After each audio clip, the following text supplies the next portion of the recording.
Good evening to everybody. Welcome to all. ఈరోజు Andhra Pradesh public service commission నుంచి విడుదలైనటువంటి agriculture officer AP agriculture service ఈ notification సంబంధించి వివరాలు ఒకసారి ఇక్కడ గమనిద్దాం. వాస్తవానికి ఇప్పటివరకు చాలామంది అభ్యర్థులు ఏపీఎస్సి పరీక్షలకి ప్రిపేర్ అయ్యే అభ్యర్థులు చాలామంది గ్రూప్స్, గ్రూప్ 1, గ్రూప్ 2 ఈ ఎగ్జామ్స్ ప్రిపేర్ అవుతూ ఉంటారు. అయితే ఈ గ్రూప్ 1, గ్రూప్ 2 మిగతా గ్రూప్ 4 కానీ ఇట్లా ఈ ఎగ్జామ్స్ ప్రిపేర్ అయ్యే అభ్యర్థులందరూ కూడా మామూలుగా జనరల్ డిగ్రీ క్యాండిడేట్స్. పోటీ ఎక్కువగా ఉంటుంది, పోస్టులు కూడా అంతే ఉంటాయి అన్నమాట. ఎక్కువ పోస్టులు ఉంటే ఎక్కువ పోటీ ఉంటుంది, అది వేరు.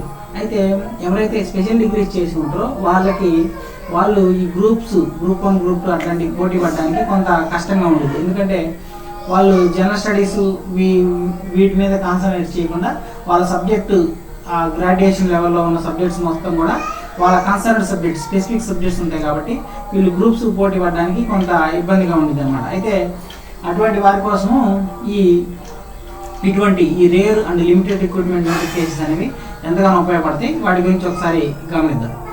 అలా ఆ కోవకు చెందిన నోటిఫికేషనే ఈ అగ్రికల్చర్ ఆఫీసర్ ఈ ఏపీ అగ్రికల్చర్ సర్వీసెస్ ఈ నోటిఫికేషన్ అన్నమాట.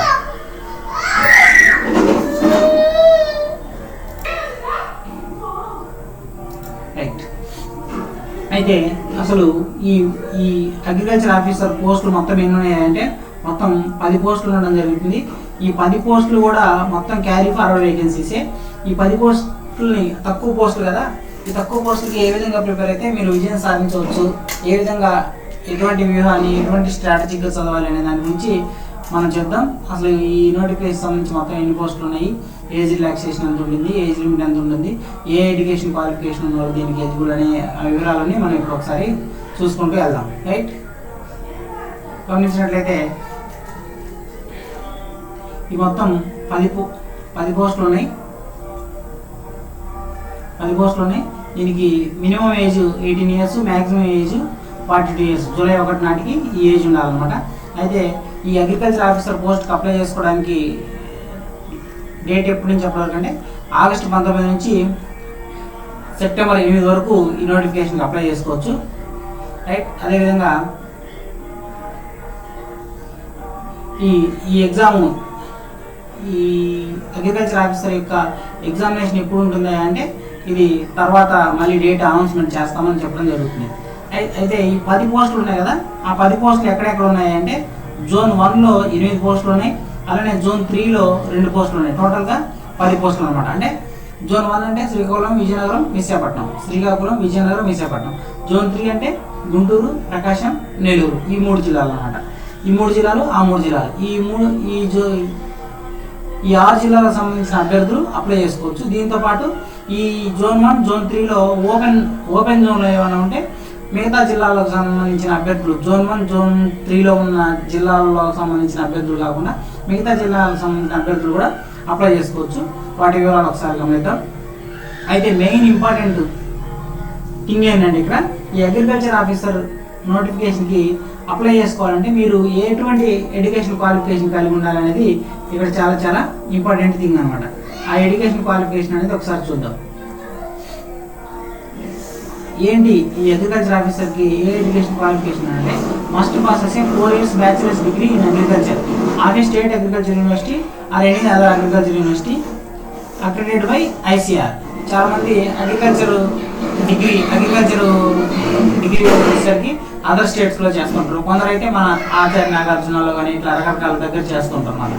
అట్లా అది 4 years డిగ్రీ అయి ఉండాలి. అయితే ఇది మన స్టేట్ యూనివర్సిటీ అయినా ఉండొచ్చు, అదర్ స్టేట్ యూనివర్సిటీ అయినా ఉండొచ్చు. అలాగే ఆ యూనివర్సిటీ లేదా ఆ కాలేజ్ అనేది ICAR Indian council for agriculture research దాని దగ్గర అప్రూవల్ అయిన కాలేజ్ అయి ఉండాలన్నమాట. అది ఎడ్యుకేషన్ క్వాలిఫికేషన్ సంబంధించిన అనమాట. అది ఉన్నవాళ్ళు మాత్రమే, ఆ ఎడ్యుకేషన్ డిగ్రీ క్వాలిఫికేషన్ ఉన్నవాళ్ళు మాత్రమే అప్లికబుల్. అయితే ఎడ్యుకేషన్ క్వాలిఫికేషన్ సంబంధించి నాకు ఎగ్జాక్ట్గా ఆ ఎడ్యుకేషన్ క్వాలిఫికేషన్ లేదు సార్, నాకు వేరేది ఉంది, ఈక్వలెంట్ క్వాలిఫికేషన్ ఉంది అన్న వాళ్ళు ఎవరైతే ఉన్నారో, if the applicant possesses an equivalence of a qualification other than the prescribed qualification in commission notification, applicant should produce a copy of government orders to the commission in advance within 10 days of the last date for the submitting application, failing which their application will be rejected. అయితే నాకు ఆ education qualification లేదు sir, దానికి సమానమైన education qualification ఉందని మీకు అనిపిస్తే మీరు ఏపీఎస్సికి లెటర్ రాయొచ్చు అనమాట. లెటర్ కానీ మెయిల్ కానీ చేస్తే, అంటే అప్లికేషన్ ఎండ్ అవ్వడానికి, అప్లికేషన్ ఆన్లైన్ సబ్మిషన్కి ఎండ్ అవ్వడానికి 10 రోజుల ముందు మీరు లెటర్ పంపిస్తే దానికి సంబంధించి గవర్నమెంట్ జీవో కూడా ఉంది సార్, నేను చదివింది మీరు నోటిఫికేషన్ ఇచ్చిన ఎడ్యుకేషన్ క్వాలిఫికేషన్ 2 సేమే అని మీరు ఏపీఎస్సికి లెటర్ పంపిస్తే ఏపీఎస్సి నిర్ణయం తీసుకుంది అనమాట. అవును మీరు పంపింది కరెక్టే, మీరు కూడా అప్లై చేసుకోవచ్చు అని మీకు రిప్లై ఇచ్చింది, ఖచ్చితంగా ఇస్తుంది. నేను కూడా ఒకసారి చేశాను అలాగా. కాబట్టి ఎవరైతే ఎగ్జాక్ట్ ఎడ్యుకేషన్ క్వాలిఫికేషన్ లేదో దీనికి ఈక్వలెంట్ ఎడ్యుకేషన్ క్వాలిఫికేషన్ ఉన్న అభ్యర్థులు మీరు ఏపీఎస్సిని సంప్రదించవచ్చు అన్నమాట. రైట్, నెక్స్ట్ తర్వాత వచ్చేసరికి డెఫినేషన్ ఆఫ్ లోకల్ క్యాండిడేట్, ఇవన్నీ ప్రతి నోటిఫికేషన్ ఉండేది.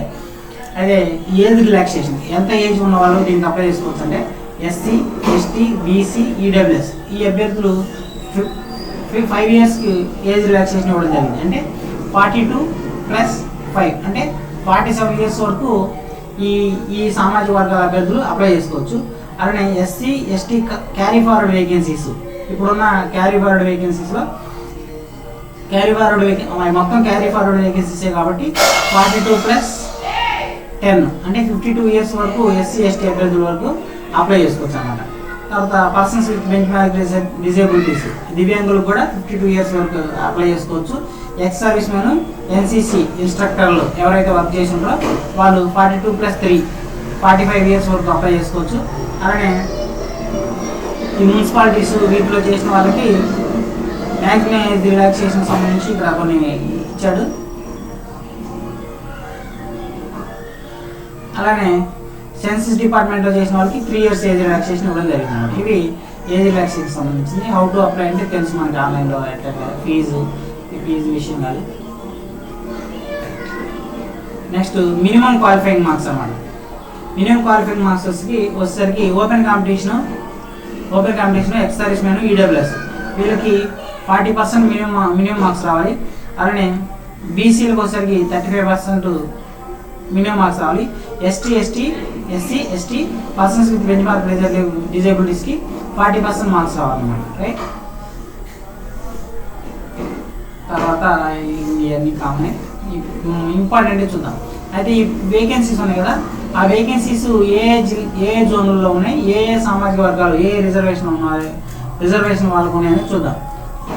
ఓపెన్ కాంపిటీషన్లో జోన్ 1లో వచ్చేసరికి 4 లోకల్ ఉన్నాయి. అంటే లోకల్ క్యాండిడేట్స్ ఉన్నాయి కాబట్టి ఓపెన్లో లేవు కాబట్టి ఈ ఓపెన్ పోస్టులకి ఎవరు పోటీ పడడానికి లేదు. అంటే శ్రీకాకుళం, విజయనగరం, విశాఖపట్నం జిల్లాకు చెందినటువంటి అన్ని కులాలకు సంబంధించిన అన్ని రిజర్వేషన్లకు సంబంధించిన అభ్యర్థులు ఈ 4 పోస్టులకు పోటీ పడవచ్చు.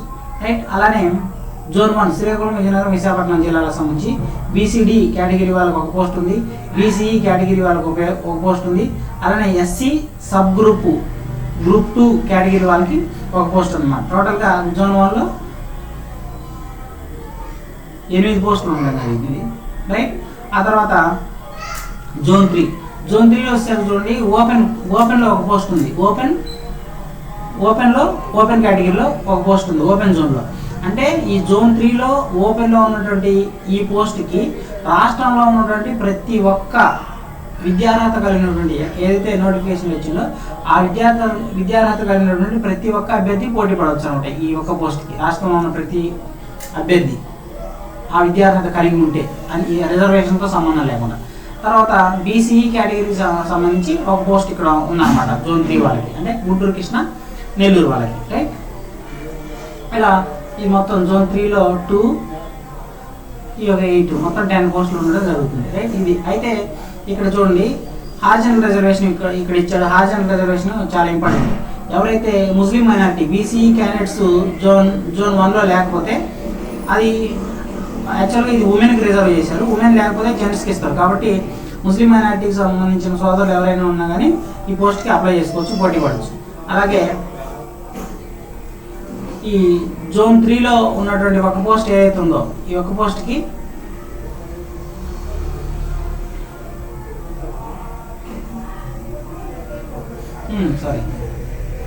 ఈ జోన్ 1లో ఒక పోస్టు ఇక్కడ చూడండి, జోన్ 1లో ఒక పోస్టు, అలానే జోన్ 3లో ఒక పోస్ట్ అనేది హెచ్హెచ్ హియరింగ్ హ్యాండిక్యాప్డ్, ఎవరైతే చెవిటి సర్టిఫికేట్ హియరింగ్ హ్యాండిక్యాప్డ్ ఉంటుందో వాళ్ళకి రిజర్వేషన్ అని చెప్పడం జరిగింది అనమాట. ఒకవేళ ఈ జియో ప్రకారం, జియో నెంబర్ 77 ప్రకారము ఆ హియరింగ్ హ్యాండిక్యాప్డ్ పర్సన్స్ ఎవరైతే లేకపోతే మిగతా వాళ్ళకు కూడా ఇంటర్చేంజబిలిటీ కింద ఇచ్చే అవకాశం ఉంది. కాబట్టి మిగతా వాళ్ళు కూడా అప్లై చేసుకోండి. రైట్, అదే ఇక్కడ వివరించడం జరిగింది.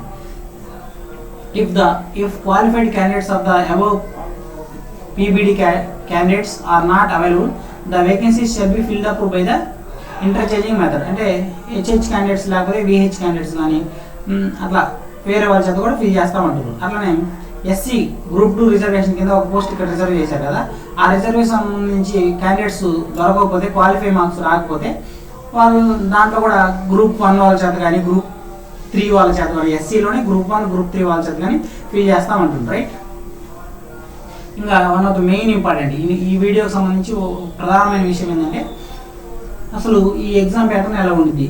ఎగ్జామ్ అనేది 2 పేపర్లు ఉంటుంది. ఒకటి పేపర్ 1, పేపర్ 2. పేపర్ 1 అనేది 150 మార్క్స్ ఉంటుంది, 150 మినిట్స్ 150 మార్క్స్ ఉంటుంది, 150 క్వశ్చన్స్ ఉంటాయి. ఆ తర్వాత పేపర్ 2 అగ్రికల్చర్ వచ్చేసరికి ఇది 150 క్వశ్చన్స్ ఉంటాయి.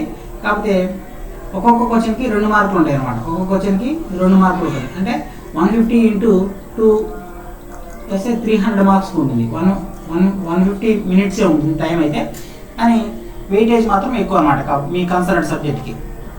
అట్లా మొత్తము 450 మార్క్స్కి ఎగ్జామ్ జరగడం జరుగుతుంది. కాబట్టి నేను మీకు చెప్పేది ఏంటంటే ఎవరైతే అభ్యర్థులు ఉంటారో, ఈ అగ్రికల్చర్ చేసి ఉన్న అభ్యర్థులు ఉంటారో వాళ్ళు ఖచ్చితంగా రెండింటిని, పేపర్ 1 పేపర్ 2 రెండింటిని బ్యాలెన్స్ చేయండి. బ్యాలెన్స్ చేస్తే మీరు ఖచ్చితంగా విజయం సాధిస్తారు. మీకు ఫర్ ఎగ్జాంపుల్ చెప్తా, 2019లో జరిగినటువంటి AEE నోటిఫికేషన్ మీరు ఒకసారి గమనిస్తే దీని రిజల్ట్ ఇప్పటికి కూడా APPSC వెబ్సైట్లో ఉంది, కావాలంటే గమనించండి. ఈ రిజల్ట్ చూస్తే జాబ్ వచ్చిన వాళ్ళందరూ కూడా ఒకసారి ఫర్ ఎగ్జాంపుల్ సేమ్ ఆ ఎగ్జామ్ కూడా ఇట్లనే ఉంటుంది. పేపర్ 1 ఏమో జనరల్ స్టడీస్ ఉంటుంది, పేపర్ 2 ఏమో కన్సర్న్ సబ్జెక్టు ఇంజనీరింగ్ సంబంధించి, మెకానికల్, సివిల్, ఎలక్ట్రికల్ సంబంధించి ఉంటాయి అన్నమాట. దాంట్లో పేపర్ 2లో చాలామందికి 200, 240, 250 అట్లా వచ్చినాయి. అయితే వాళ్ళకి 240, 250 వచ్చిన వాళ్ళకి పేపర్ 1 జనరల్ స్టడీస్లో 8, 9, 15 ఇట్లా వచ్చినాయి అనమాట. ఇక్కడ ఈ 240 ప్లస్ 8 కూడితే 248 అవుతుంది. ఇట్లాంటి వాళ్ళు కూడా చాలా మందికి జాబ్ రాలే. కానీ ఈ పేపర్ 2లో 200 వచ్చి లేకపోతే 190 వచ్చి కూడా పేపర్ 1లో ఎవరైతే కొంచెం బ్యాలెన్స్ చేసుకొని వాళ్ళకి 50, 55, 60 అట్లా వచ్చినాయో ఈ 200 ప్లస్ 60, 260 వీళ్ళకి జాబ్ వచ్చింది అనమాట. అది కూడా సేమ్ ఇదే బేసిక్ పే ఉన్నటువంటి మంచి గెజిటెడ్ ఆఫీసర్ ర్యాంక్ క్యాడర్. దీనికి కూడా బేసిక్ పే 54,000 ఉంది. కాబట్టి మీరు స్టార్టింగ్లోనే మొదటి నెలలోనే దగ్గర 73,000, 74,000 శాలరీ అందుకునే అవకాశం ఉందన్నమాట. కాబట్టి అభ్యర్థులు ఎవరైతే ప్రిపేర్ అవుతుండ్రో, ఈ స్పెషల్ క్వాలిఫికేషన్ కలిగి ఉంటారో మీరు ఖచ్చితంగా ఇలా స్ట్రాటజిక్గా చదవండి, మీరు ఖచ్చితంగా విజయం సాధిస్తారు. రైట్, అది ఈ ఒక్క పోస్టే ఉన్నాయి కదా అని నిరుత్సాహపడద్దు. నేను కూడా వాస్తవానికి అది వరకు ఫారెస్ట్ బీట్ ఆఫీసర్ ఎగ్జామ్ జరిగినప్పుడు ఒక్క పోస్టే ఉంటే నేను ఆ ఒక్క పోస్ట్ని కూడా క్రాక్ చేయగలిగాను. అట్లా ఒక్క పోస్టే ఉంది కదా మనకు వస్తుందా అని అనుకోవద్దు. అందరూ అలా అనుకుంటే ఆ ఒక్క పోస్టు కొట్టే వాళ్ళు ఎవరు పైనుంచి చూడబడరు కదా. కాబట్టి అది గమనించండి. రైట్, అయితే బాగానే ఉంది సార్ మీరు చెప్పింది ఈ జనరల్ స్టడీస్ మీద, అలానే కన్సర్న్ సబ్జెక్ట్ మీద బ్యాలెన్స్డ్గా మీరు కాన్సన్ట్రేట్ చేయమన్నారు, బాగానే ఉందని అని అనుకోవచ్చు. అయితే మీకు జనరల్ స్టడీస్ సంబంధించి నేను మీకు ఏం చెప్పగలంటే అంటే ఈ జనరల్ స్టడీస్ ఏదైతే ఉందో ఫస్ట్ ఒక చాప్టర్ కరెంట్ అఫైర్స్ ఉంటుంది,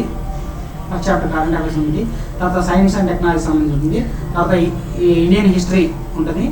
అలానే ఇండియన్ హిస్టరీలోనే ఏపీకి రిలేటెడ్ క్వశ్చన్స్ అడుగుతుంటాడు. అలానే జాగ్రఫీ ఉంటుంది, తర్వాత పాలిటీ, ఇండియన్ ఎకానమీ. ఈ ఇండియన్ ఎకానమీలో కూడా ఏపీకి రిలేటెడ్ టాపిక్స్ అడుగుతుంటాడు. తర్వాత sustainable development, disaster management, logical reasoning, data interpretation ఇవి ఉంటాయి అన్నమాట. అయితే వీటికి సంబంధించి జనరల్ స్టడీస్ ఏవైతే ఉన్నాయో మీకు ఈ గ్రూప్స్ అభ్యర్థులు కాదు కాబట్టి మీకు అంత అవగాహన ఉండదు. కాబట్టి నేను మీకు ఇచ్చే సలహా ఏంటంటే ఈ జనరల్ స్టడీస్ సంబంధించి ఈ వీడియో డిస్క్రిప్షన్లో మీకు మన యాప్ లింక్ ఇస్తాను. ఆ యాప్ డౌన్లోడ్ చేసుకోవడం ద్వారా మీరు అగ్రికల్చర్ ఆఫీస్కి సంబంధించి APPSC నిర్వహించే అన్ని ఎగ్జామ్స్కి ఈ జనరల్ స్టడీస్ పేపర్ అయితే కామన్గా ఉంటుంది. ఈ జనరల్ స్టడీస్ సంబంధించి క్లాసెస్ అన్నీ కూడా ఉన్నాయి మీకు అక్కడ అప్డేటెడ్ క్లాసులు. మీరు రోజు కొన్ని వింటున్నా కానీ ఇంకా ఎగ్జామ్ డేట్ రాలేదు కాబట్టి మీరు బ్యాలెన్స్డ్గా ఒక 60-70 మార్క్స్ మీరు స్కోర్ చేయగలిగినా కానీ మీరు విజయం సాధించవచ్చు అనేది నేను చెప్పగలిగేది, రైట్. ఇంకా మీకు ఏమైనా వివరాలు కావాలంటే ఈ నెంబర్కి కాల్ చేయొచ్చు, 9985069380. ఈ నెంబర్కి కూడా కాల్ చేయొచ్చు. యాప్ డౌన్లోడ్ చేసుకోండి. మనకి జ్యోతిర్మయ స్టడీ సర్కిల్ అని ప్లే స్టోర్లో కొడితే వస్తుంది.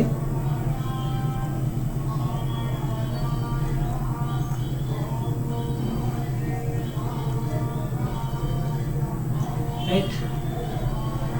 ఈ పేపర్ 2 అగ్రికల్చర్ సంబంధించి మీరు గ్రాడ్యుయేషన్లో చదివి ఉన్నదే కాబట్టి ఈ సబ్జెక్ట్ ఎలా చదవాలనేది మీకు ఐడియా ఉంటుంది. ఒకవేళ వీలైతే దీనికి సంబంధించి కూడా ఏమైనా మెటీరియల్ కానీ ఏదైనా కంటెంట్ కానీ నేను ప్రొవైడ్ చేయాలంటే ప్రొవైడ్ చేస్తాను. ఈ తర్వాత CBT ఉంటుంది, ఇది క్వాలిఫైయింగ్ టెస్టే, ఇది నో ప్రాబ్లం, రైట్.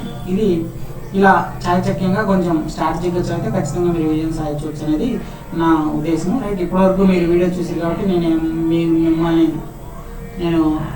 మీకు చెప్పేది ఏంటంటే ఈ వీడియోని లైక్ చేయండి. అలానే మీ మొబైల్లో ఉన్నటువంటి వివిధ రకాల వాట్సాప్ గ్రూపుల్లో వాటిలో షేర్ చేయవలసింది only. Thank you very much.